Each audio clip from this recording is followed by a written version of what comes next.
देश को आजाद किया था। लेकिन हमें बड़े अफसोस के साथ कहना पड़ रहा है कि हमें 15 अगस्त और 26 जनवरी में कोई अंतर नहीं समझ पाते हैं।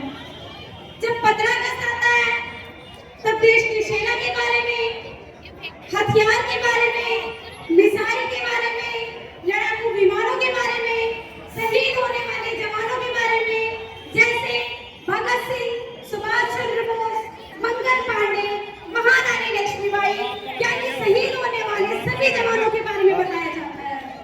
और बताना भी चाहिए, क्योंकि 15 अगस्त के दिन हमारा देश आजाद हुआ था।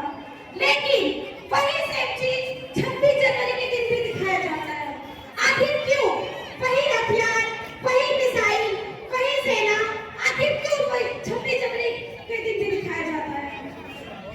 मैं आप लोगों से पूछना चाहती हूँ कि हमारा देश आजाद कैसे हुआ?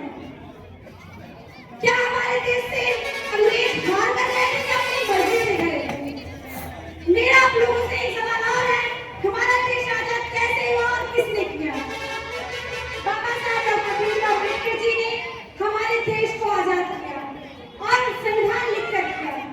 लेकिन हमारे देश में जात-पात का एक ऐसा तीखा जहर है कि हमारा देश आजाद हुए करीब 77 साल हो चुके हैं, फिर भी 26 जनवरी को 15 अगस्त दिखाकर खत्म कर दिया जाता है। क्योंकि जहां पर संविधान का नाम आएगा वहां पर बाबा साहब डॉक्टर भीमराव अम्बेडकर का भी नाम आएगा। इसीलिए 15 अगस्त की तरह दिखाकर 26 जनवरी को खत्म कर दिया जाता है, जबकि 26 जनवरी के दिन केवल संविधान के बारे में ही बताना चाहिए। जैसे जब भारत के संविधान से हमें क्या लाभ है, भारत का संविधान कब बनकर तैयार हुआ, भारत के संविधान बनाने वाले माता पिता का क्या नाम था, जिन्होंने भारत का संविधान बनाया उनके पास कितनी डिग्रियां थी। बाबा साहब के जीवन संघर्ष से प्रेरणा लेनी चाहिए और उनके बताए हुए रास्तों पर चलना चाहिए।